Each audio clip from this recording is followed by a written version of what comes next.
have really good data showing just how important companion animals can be for older individuals in our society for all sorts of reasons. And I think we can't underscore that enough. Whether they're old dogs or young dogs or cats or other pets, they play an incredibly valuable role.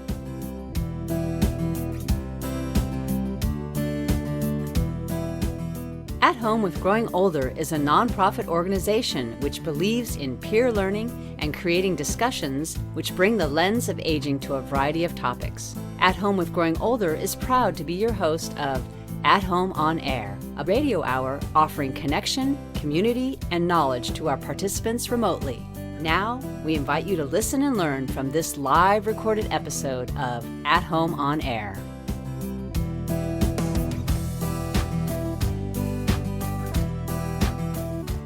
Welcome, everybody. Thank you for joining another conversation on At Home on Air, conversations that matter for the experiences of later life. I am Susie Stadler, an architect and the executive director of At Home with Growing Older, the producer of this program. I'm very pleased to welcome Dr. Daniel Promislow. Dr. Promislow is the co-director and primary investigator of the Dog Aging Project and professor at the University of Washington. Thank you so much, Dr. Promislow, for joining us. This conversation is about a unique and innovative project, an investigation into what we can learn from aging dogs and how it benefits us both. Those who live in the Bay Area will be able to explore other facets of the human-animal bond and its impact on healthy aging at an in-person learning event on June 17. So please keep this opportunity in mind. So without further ado, again, welcome Dr. Promislow. And let me just say, it's really a great pleasure to be here and to have the chance to have this discussion and to spend some time answering questions with this audience. Really pleased to be here. And of course, the first question is, what can we learn from aging dogs? Can you tell us about the intent and the vision of this project and how it got started? Sure. So dogs are a really powerful model to understand aging.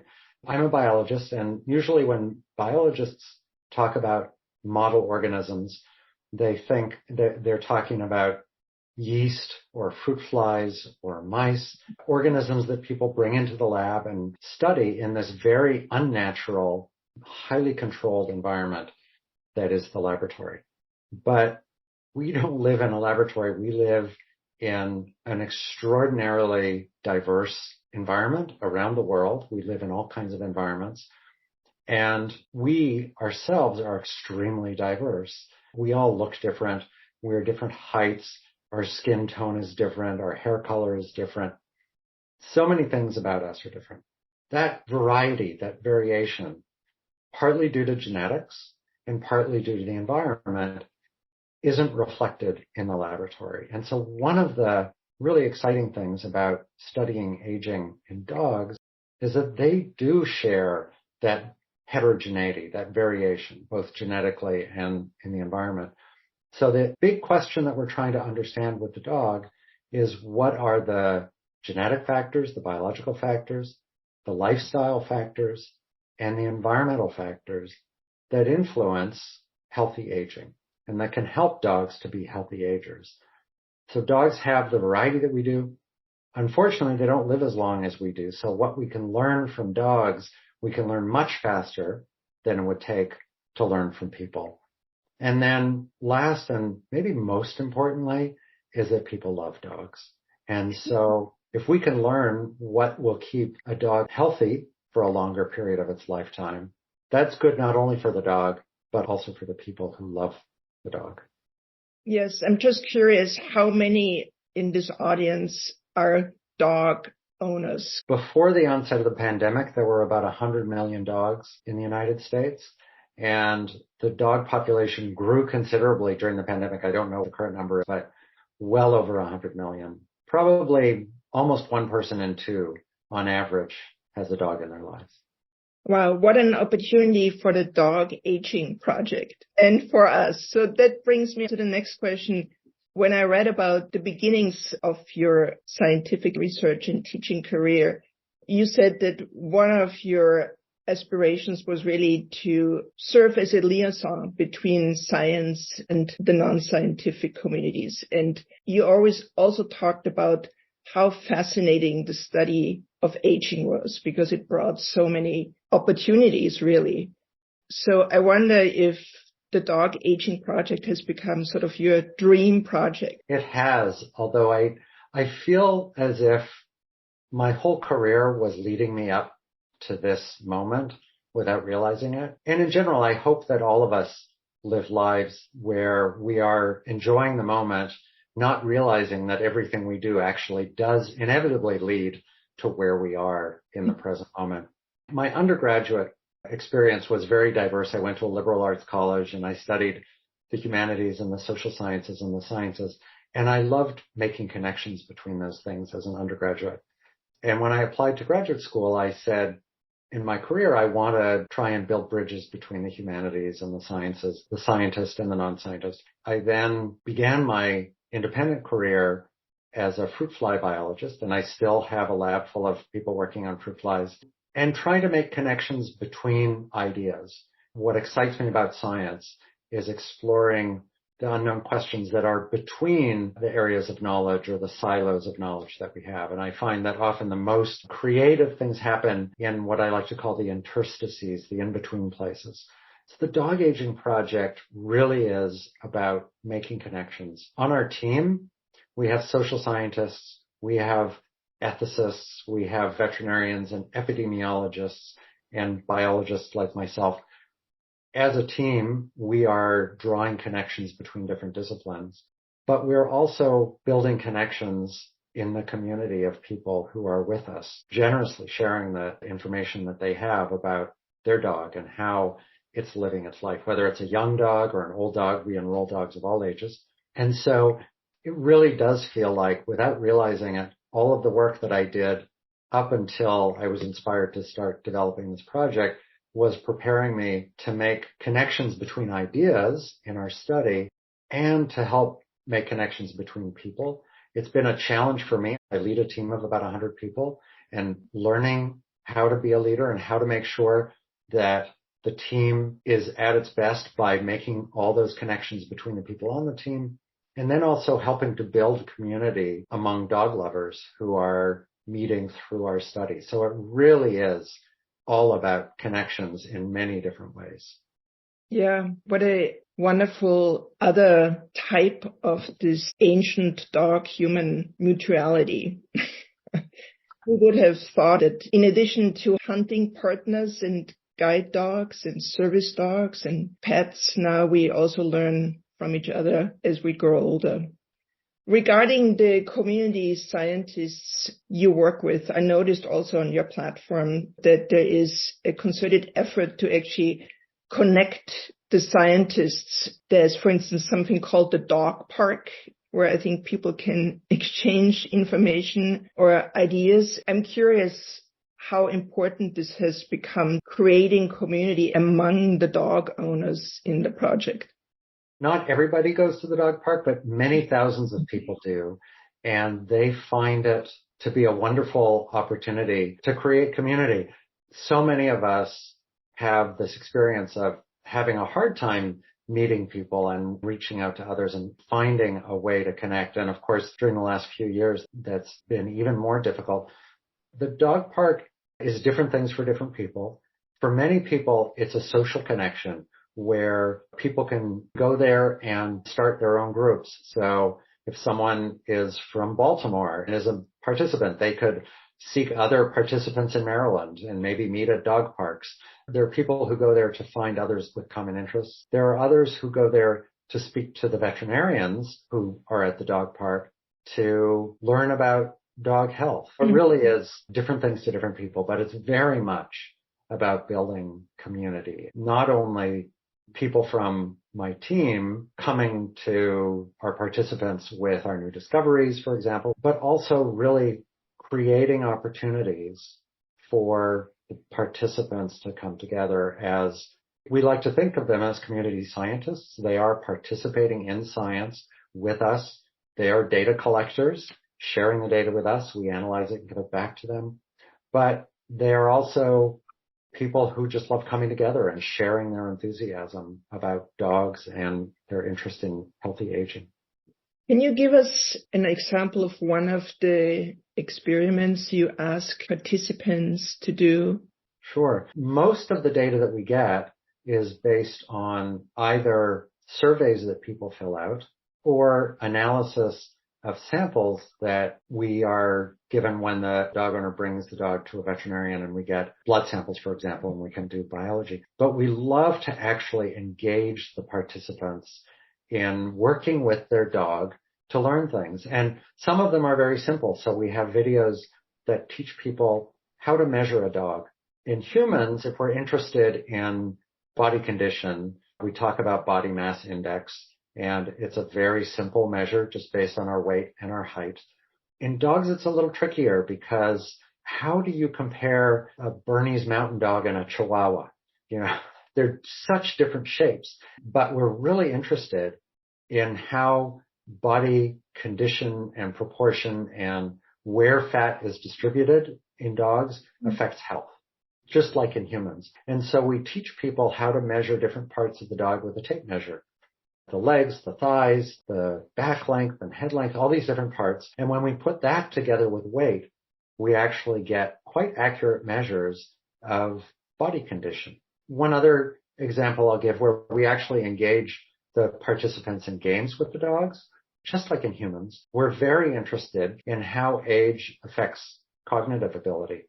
As dogs get older, many of them start to have challenges with memory, with direction, the same sort of things that we struggle with as we get older. We have a game where we teach the owner how to work with the dog to test their memory, putting things in boxes and then taking the dog away and seeing if it can remember which box had the treat. We really love getting the owners engaged in not just in answering questions on the computer or taking the dog to the veterinarian, but actually working with the dog. And any dog is going to be able to do these sorts of simple games that we teach them.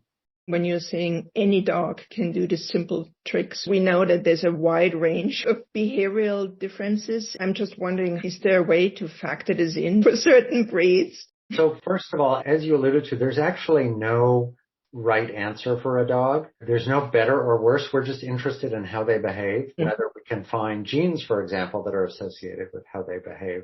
We have 45,000 dogs, and I promise you that each one of those 45,000 dogs is a good dog.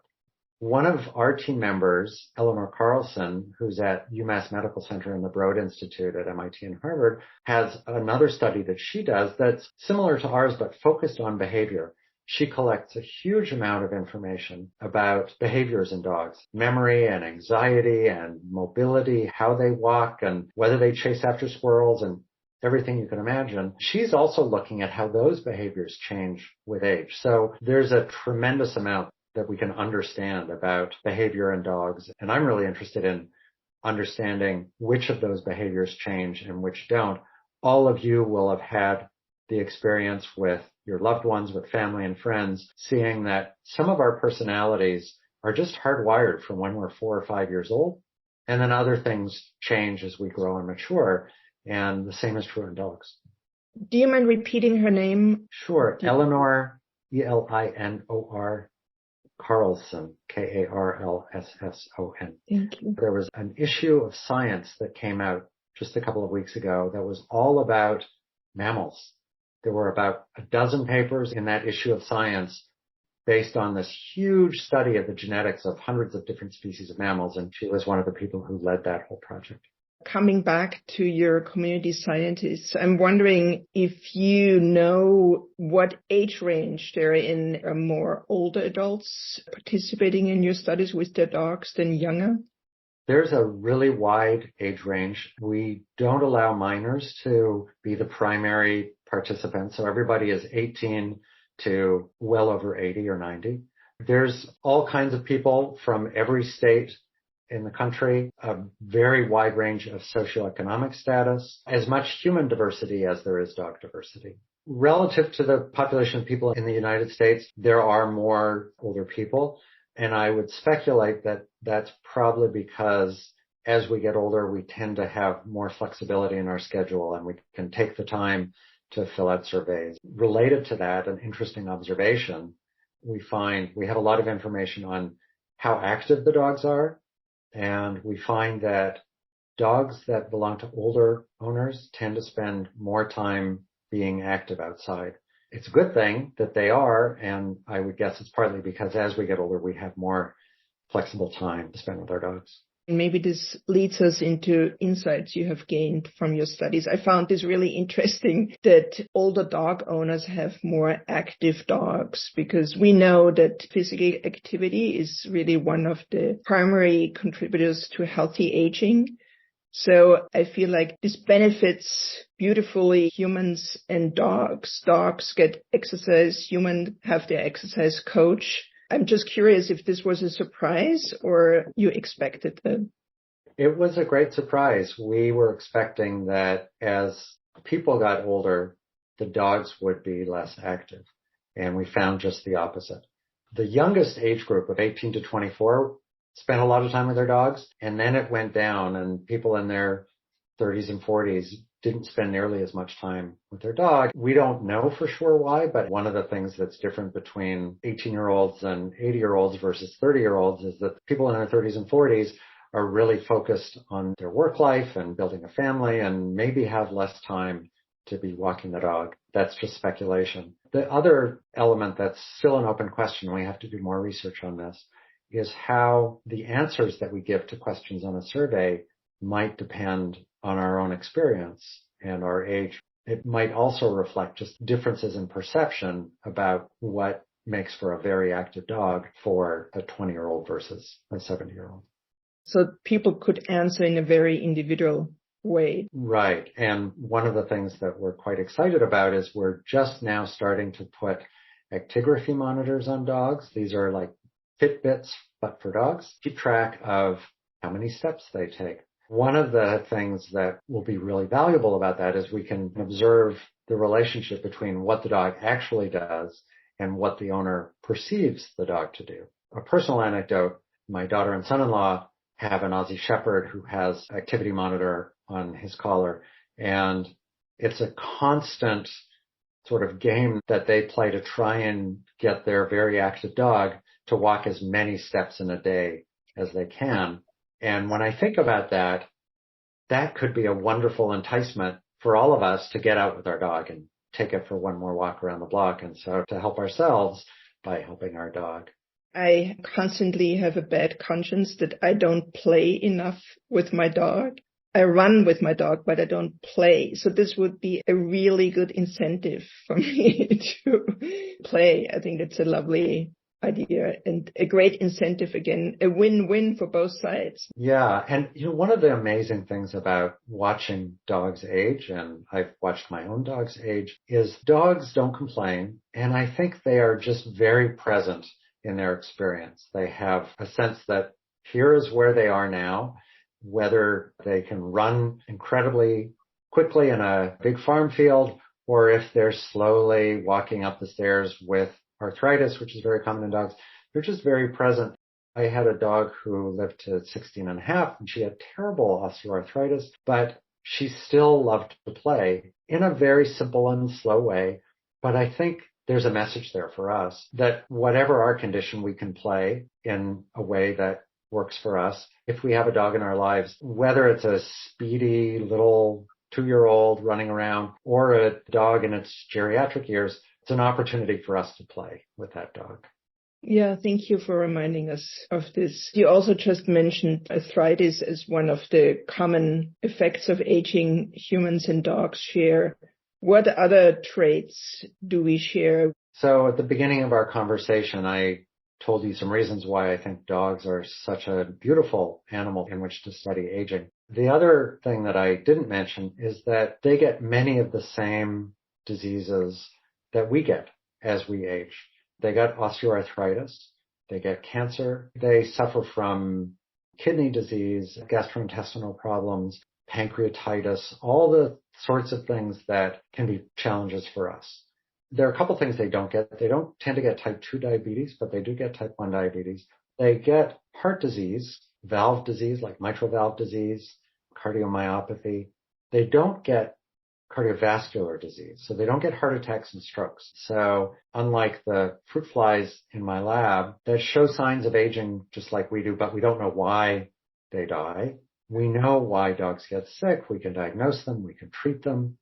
So what we learn about the effect of age on disease, on morbidity, will apply to us because they get the same things. And they have a very sophisticated healthcare system. Interestingly, there are all the specialties in veterinary medicine, just like in human medicine, cardiology and dermatology and GI and infectious disease.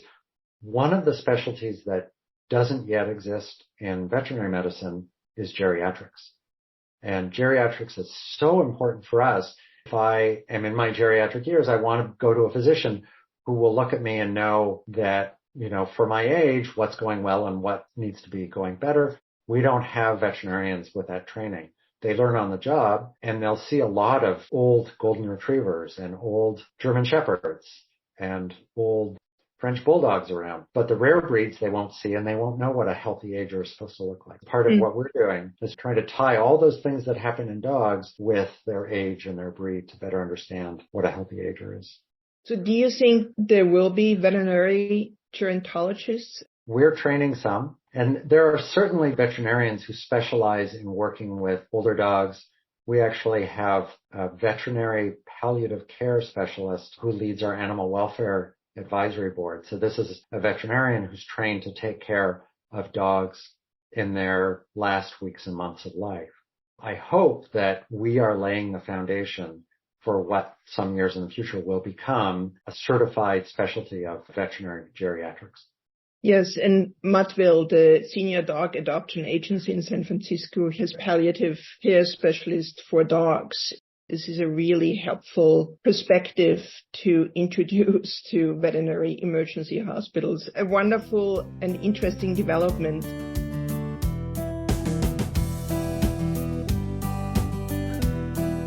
You are listening to At Home on Air.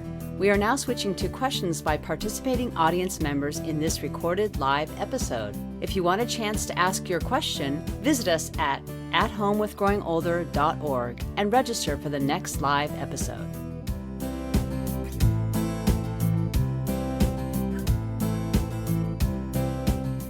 Robin asks, is there anything in your research so far that has come as a surprise?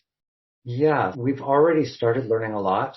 The papers that we've published so far have been based on survey data, and I'll tell you a story about one of those. We are just now beginning to analyze the biological specimens, and I'm especially excited about that. My lab is one of the labs working on that. In the coming year, we'll be publishing papers about how our biological specimens might be able to predict diseases in dogs.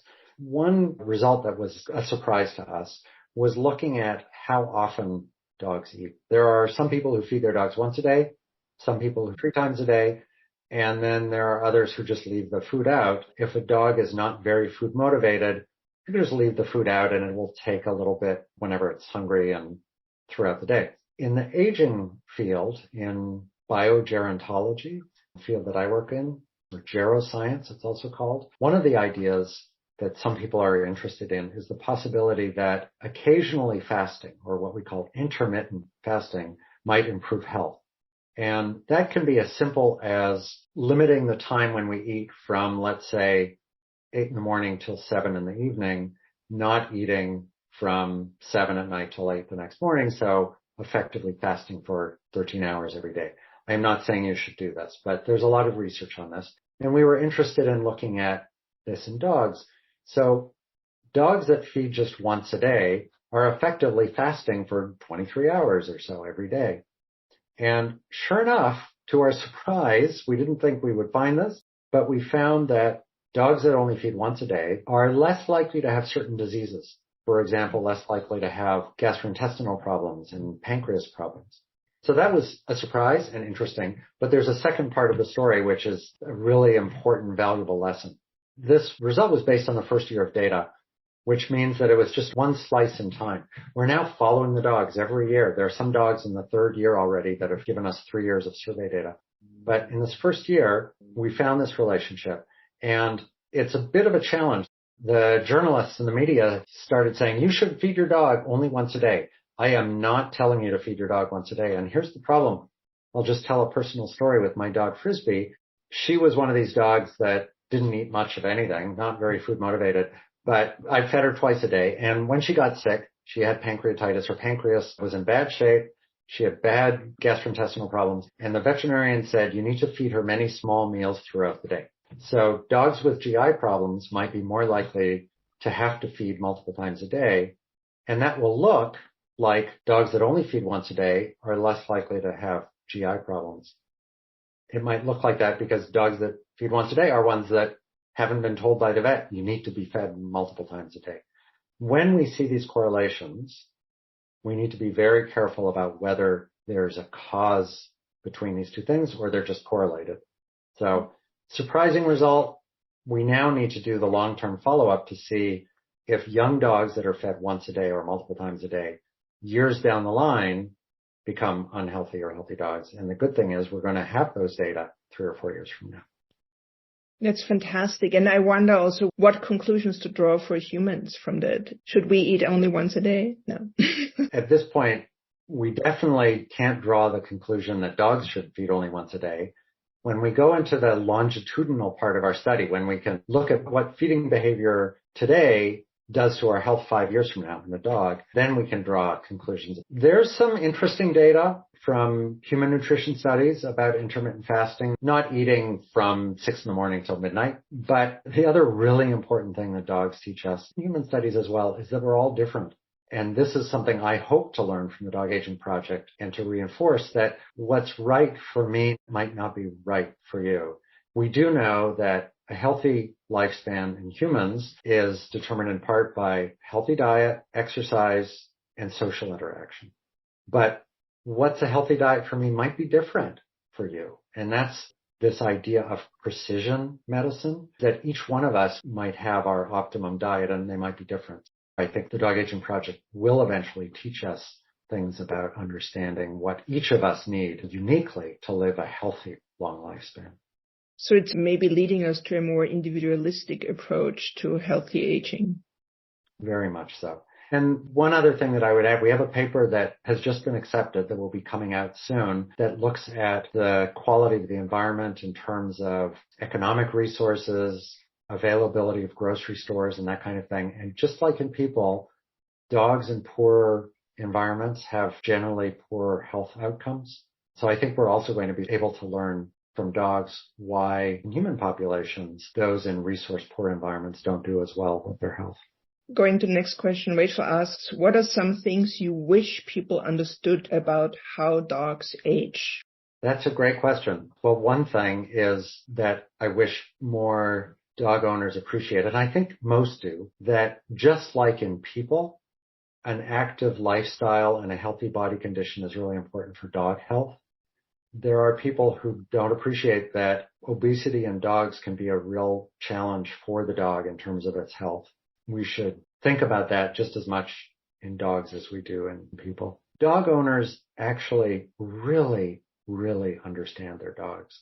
People are so connected with their dogs. It's surprising how much they know. We hear stories from people who say, my dog eats 2 meals a day and she'll eat the whole bowl in 10 minutes and it's gone twice a day, every day for a year. One day she woke up and she wouldn't eat the bowl of food. And I knew right away something really serious was wrong. And sure enough, something really serious was wrong. People know their dogs and care about them. What I want to know more is how is it that people understand their dogs so well? They really do know a lot about aging in dogs, I would say. That's a great thing to consider. Why are we so in tune with our dogs? There have even been some really interesting studies showing that there are certain kinds of dogs where when the dog looks at its owner and the owner looks at its dog, they both show increases in a hormone that in the popular press, some people call the love hormone, oxytocin. So there are just amazing deep connections that can happen between people and dogs. Crystal asks, does an older dog sleep more during the day? Do larger dogs sleep more versus smaller dogs? If a dog sleeps a lot, does that mean they are depressed? These are great questions.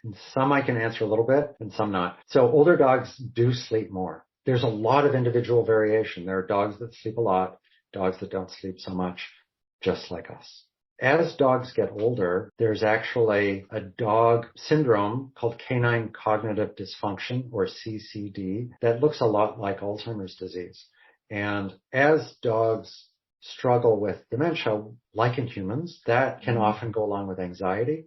And you might see your dog waking up at night, spinning in circles, pacing, having a hard time settling and going back to sleep. So that's certainly something that can happen with age. I don't know about larger versus smaller dogs, and now I want to know, so I'm going to have to go and look in the literature and see if there's something about that. And then depression. We do see relationships between sleep and depression. There is depression in dogs, and dogs are even treated with some of the same medicines that are used in humans to try and treat depression. I should say I'm not a veterinarian, and I'm certainly not a veterinary psychologist or psychiatrist, but my sense about canine depression is that one thing that we do see is a dog that has a lot less interest in doing the things that it normally likes to do. So for those of you who have dogs, when you make a sign that you are about to do something with the dog that they love, whether it's going for a walk, getting in a car, playing with a ball, that dog will respond with excitement, with a real sense of enjoying life. And a depressed dog might not show an interest in something that it normally does show interest in. It makes total sense. Mark asks another question related to nutrition and food. Did you find, or do you at this time suspect any other aging advantages based on how dogs are fed? For example, I'm wondering about the relative amount of protein compared to other macronutrients, to the likelihood for arthritis, muscle wasting, or kidney disease, or if the degree to which their diet spikes their blood sugar might affect their health and lifespan, or maybe something else that is totally surprising.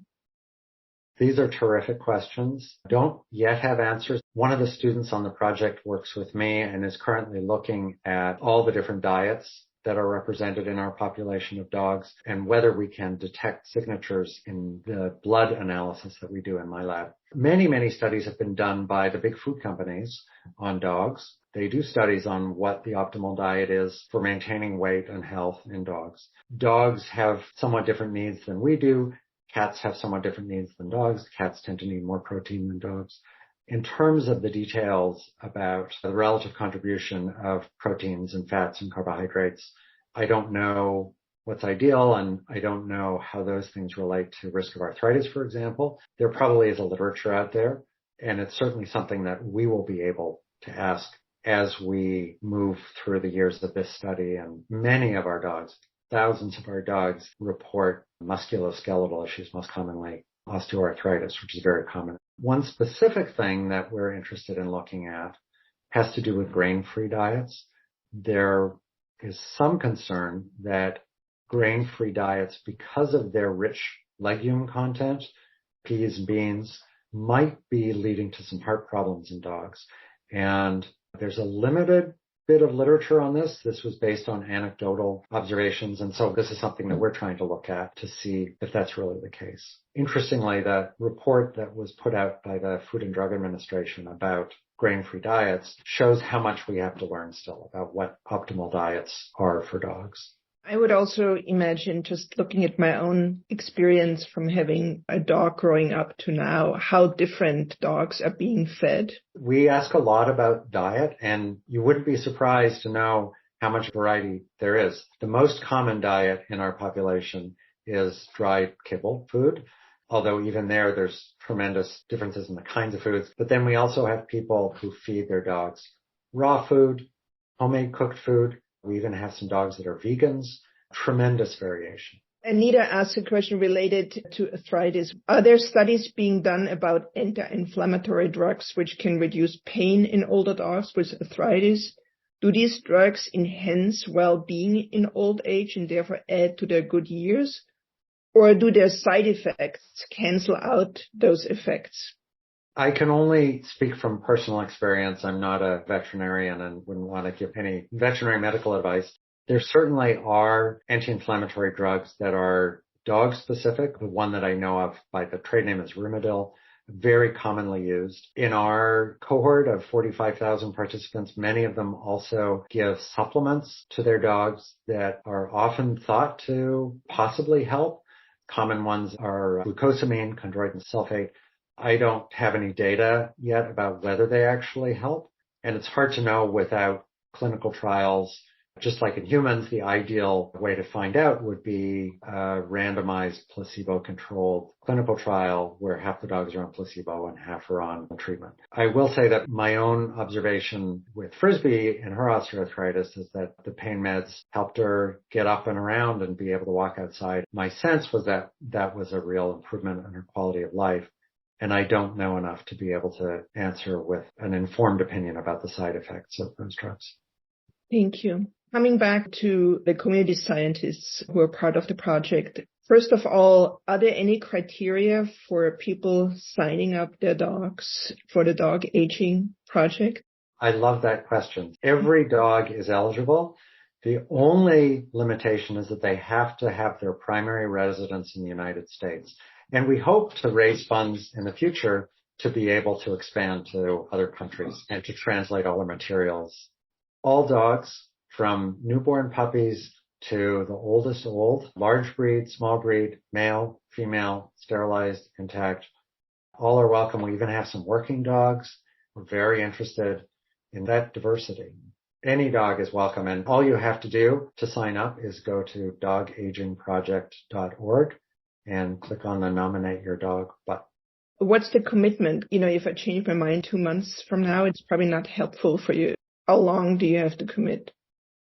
So we hope that people will choose to join for the life of the dog. The power of this study is that it's a long-term longitudinal study, that we're following these dogs for their whole lives so that just like in our own experience with our loved ones, we can capture that whole trajectory of life. Although even enrolling a very old dog is helpful for us. The main thing that we ask when you join is to fill out a survey that tells us all about the health, the lifestyle, the behavior of your dog. And that can take a couple of hours. There are 10 parts. You don't have to do them all at once. Once you complete all 10 parts, you become a member of the pack. Even if you never do another thing, you are a member of the Dog Aging Project pack for life. But we hope that every year, when you receive an email inviting you to carry out the annual follow-up survey, that you will do that. And that gives us the longitudinal data that really is the power that helps us to watch how life unfolds for each and every dog, how things change, and importantly, how what happened previously might influence what's happening now. That's the real power. So we can say, oh, if your dog gets this disease, it looks like it's at higher risk of getting this other disease in 3 years. The only way we know that is by following these thousands of dogs. If your situation changes and you just aren't able to stay with the project, that's okay. We'll call you and encourage you to stick around, but no one is forced to do anything they don't want. Well, thanks for clarifying. I'm curious, is part of the motivation for people to sign up, is it because they want a longer health span, not necessarily lifespan, but health span for their dog, or contributing to the research for humans, or both? Yeah, so that's a great question. Different people sign up, I think, for different reasons. For us who run the project, we really care about health span, which is the period of healthy, vigorous life. The goal is not to find out what sort of diet or what genes or whatever will make a dog live longer in a debilitated state. We want to maximize the healthy period of lifespan, just like in people. One of the things that really has struck me about people and their dogs is how much dog owners really care about dogs in general. For example, people whose dogs get cancer will often be asked if they want to enroll in a clinical trial. And frequently, it's a trial that's going to be too late for this dog. And the owners are told by the veterinarian, this won't help your dog. It's too late.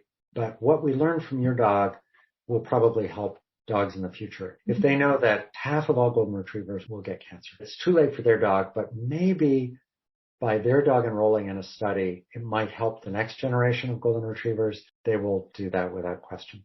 And then there are also people who are doing this because they just think it's a whole lot of fun and they love sharing stories about their dogs. I won't bore you with all the stories I could tell you about my dog. People come up to me and say, oh my goodness, I just love being part of the study. I get to talk about my dog all the time. So different people have different reasons. And what really gratifies me is that we manage to provide something for everyone. Yes, it's pretty amazing what you started building. Thank you really for doing this. What just came to my mind when you talked about half of golden retrievers, get cancer, which I didn't know, is that I heard, and I don't know if this is anecdotally, that seeing eye dogs or guide dogs actually have a shorter lifespan because what I have heard, I have no idea if this is true, they have to make so many decisions as a working dog, which I think, I don't know if you've heard this too, or if there are guide dogs also, involved or registered in the project. We've done a little bit of work with a wonderful organization in California, just north of you in Santa Rosa, called Canine Companions for Independence. They train dogs for people in wheelchairs, people with hearing impairment, veterans with PTSD. We've been talking for a long time with the senior scientist veterinarian there, Brenda Kennedy, about enrolling a cohort of those dogs to ask that very question. These dogs are extremely well trained and really are life-changing for the people who they help. But it's important for us to keep in mind that they are working all the time. Most of our dogs are playing all the time, and these dogs are working all the time, and they're incredible at what they do. But we think it's probably stressful, and we would love to study them to find out what the consequences of that experience is for the dog. So you're right, there are anecdotal stories about this. I would love to find someone to fund a study with the CCI, Canine Companions for Independence dogs, or Seeing Eye dogs, or some working cohort. I'm actually going to give a talk to a group that trains dogs to be courthouse support dogs. They are in the courtroom, often with children, to just be there. And these dogs have a pretty easy job. Their job is to lie on the ground still and be petted, usually by the child who's testifying. So I don't know how stressful that is, but I can tell you that that's a powerfully important and valuable experience for a child who has to go through that kind of stressful experience, to have a warm, loving body right there empathizing with them. Yes. What a role, another support and benefit we get from our animal companions. One last thing that we haven't really had a chance to talk about, we have really good data showing just how important companion animals can be for older individuals in our society for all sorts of reasons. And I think we can't underscore that enough. Whether they're old dogs or young dogs or cats or other pets, they play an incredibly valuable role in all sorts of ways for older individuals in our society. Yes, thank you for giving me the opportunity again to plug our event on June 17 here in San Francisco, because that's exactly our topic, to explore this deeper from various perspectives. I think many of us can sort of corroborate this health benefit on a daily basis. This was very interesting and enlightening conversation. We really, really appreciate you doing this work and sharing it with us. So thank you, Dr. Promislow. Thank you so much. And I look forward to hearing more about At Home with Growing Older. It's a wonderful organization, and it's been a great pleasure to be here. Tell your friends and family members with dogs to sign their pups up for the Dogation Project. I'd like to get to 100,000. How many do you have now? 45,000. All right. No problem. Okay. Bye, everybody.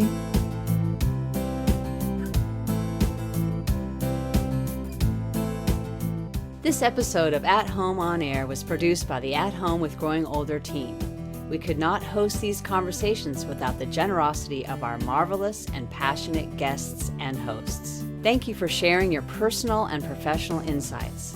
Thank you to our live audience for your thoughtful contributions.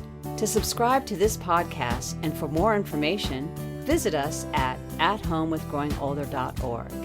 Thank you to our sponsors, Rhoda Goldman Plaza, the jewel of San Francisco's assisted living and memory care communities, and the Walnut Foundation, a San Francisco family foundation. We would also like to thank, for their encouragement and inspiration, Encore.org, which works to bridge the intergenerational divide, and the Op-Ed Project, whose mission is to change who writes history.